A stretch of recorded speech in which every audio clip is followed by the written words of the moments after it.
Bonjour à tous. Pour cette vidéo, je me suis lancé un petit défi.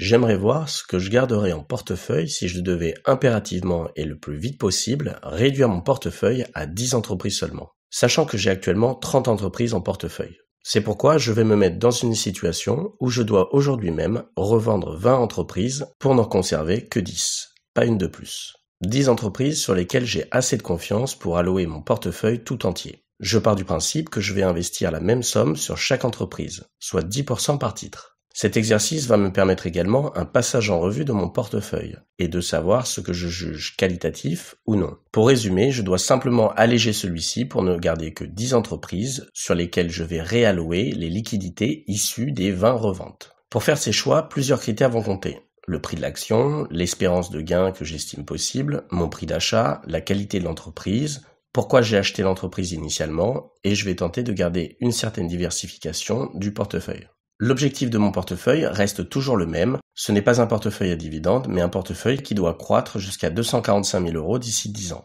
Je vais donc choisir des entreprises qui pourraient me permettre d'atteindre cet objectif. On commence tout de suite avec une vue générale de mon portefeuille. Celui-ci est classé par performance. Je précise que vous avez là les entreprises telles que je les possédais au 1er avril. Vous découvrirez mon portefeuille actualisé dans la vidéo bilan du mois d'avril.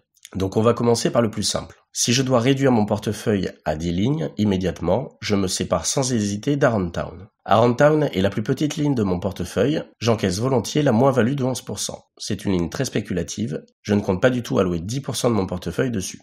Ensuite, dans la même logique, je me débarrasse tout de suite d'Atos. Sachant que j'ai une moins-value de 53%, et qu'Atos est en pleine crise, je n'ai aucune certitude qu'Atos va remonter. Il est évident que je ne vais pas sélectionner cette entreprise parmi les 10. Pour la suite, je vais éliminer Philips, pour les mêmes raisons qu'Atos.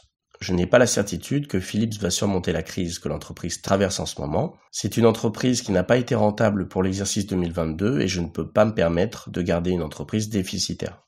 Bpost également va sauter. Là encore, trop d'incertitudes sur ce titre. L'entreprise belge de courrier postal est bien rentable, mais comme je l'ai déjà dit, personne ne sait si elle va réussir à profiter des nouvelles habitudes en matière de livraison de courrier. Si je reste dans les moins-values, c'est tout de suite plus simple de choisir.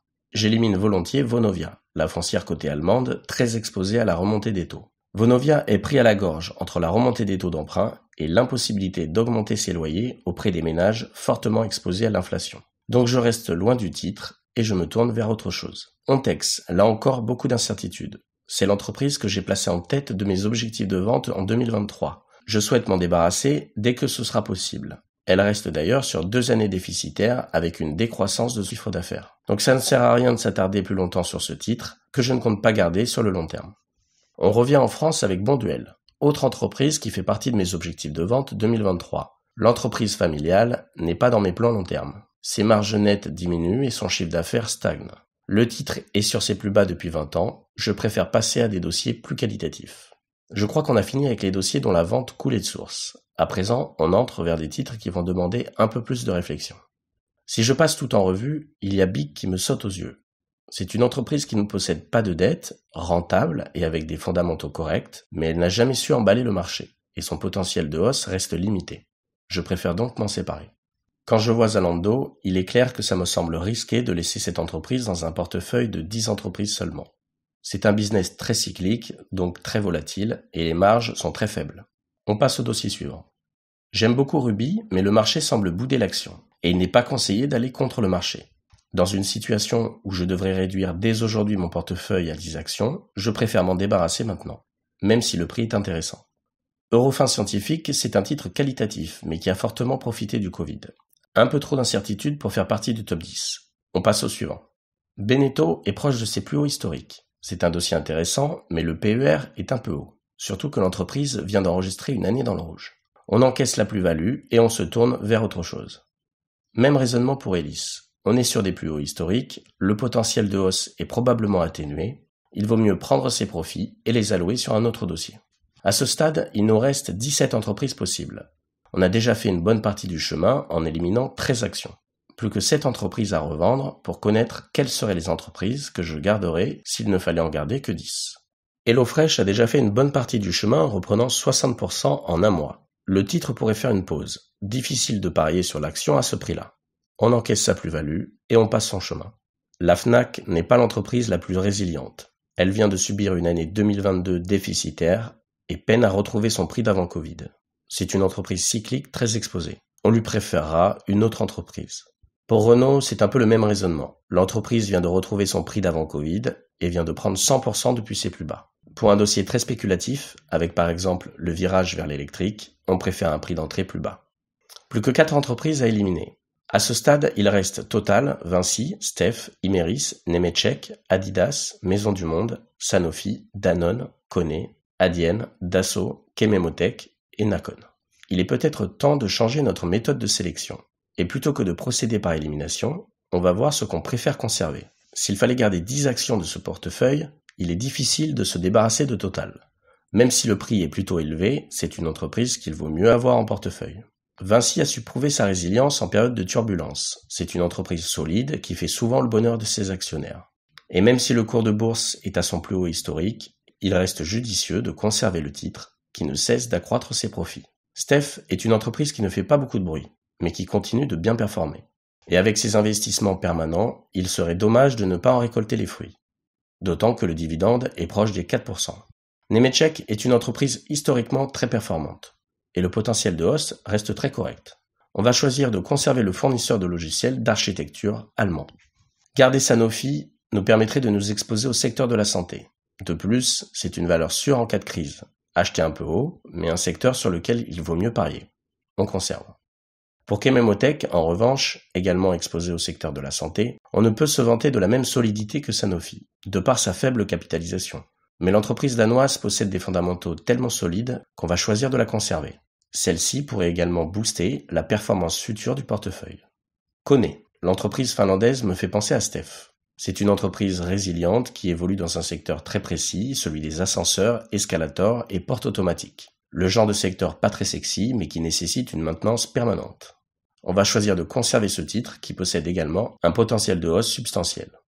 Imerys est également une entreprise que je souhaite conserver.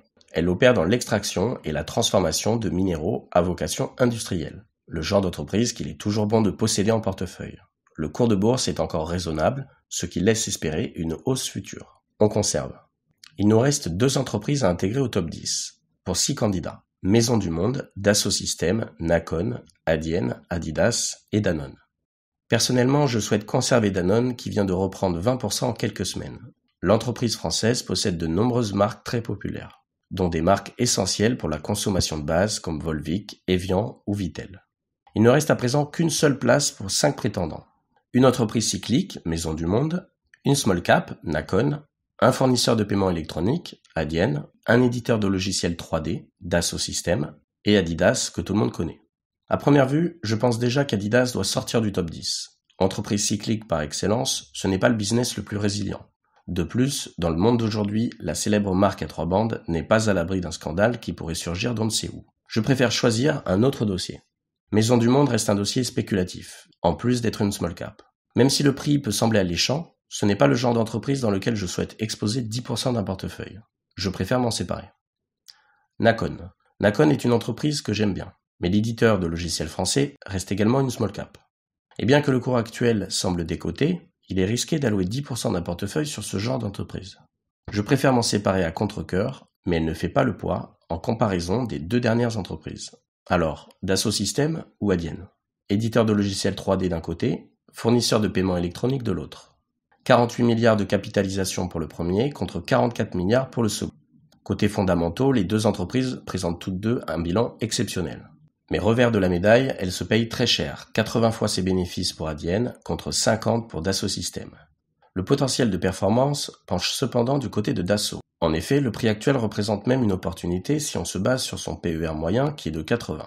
Le secteur permet aussi de les départager.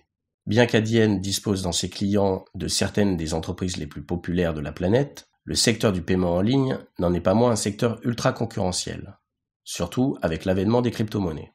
On voit d'ailleurs ce qu'il arrive à PayPal, qui se trouve sous ses plus bas du Covid. C'est un secteur également éclaboussé par de nombreux scandales, on se souvient de la faillite de Wirecard. Adyen parviendra-t-elle à maintenir de tels fondamentaux pour soutenir son cours de bourse très élevé ? On se doute que les entreprises utilisant ces services n'auront aucun scrupule à passer chez le concurrent pour agrandir leurs marges. Dassault Systèmes semble une entreprise plus résiliente pour servir de pilier à un portefeuille. Le compte est bon, on se retrouve bien avec un portefeuille composé de 10 lignes. Je récapitule donc: Total, Vinci, Stef, Imerys, Nemetschek, Sanofi, Danone, Kone, Chemometec et Dassault Systèmes.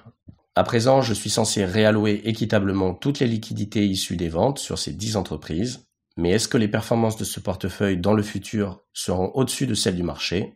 Nous verrons, mais en termes de suivi, il sera beaucoup plus aisé de suivre l'actualité de 10 dossiers plutôt que 30. Merci beaucoup de vous être pris au jeu. N'hésitez pas à me faire part de vos choix en commentaire. En attendant, on se retrouve la semaine prochaine pour le bilan du mois d'avril du PEA. À bientôt.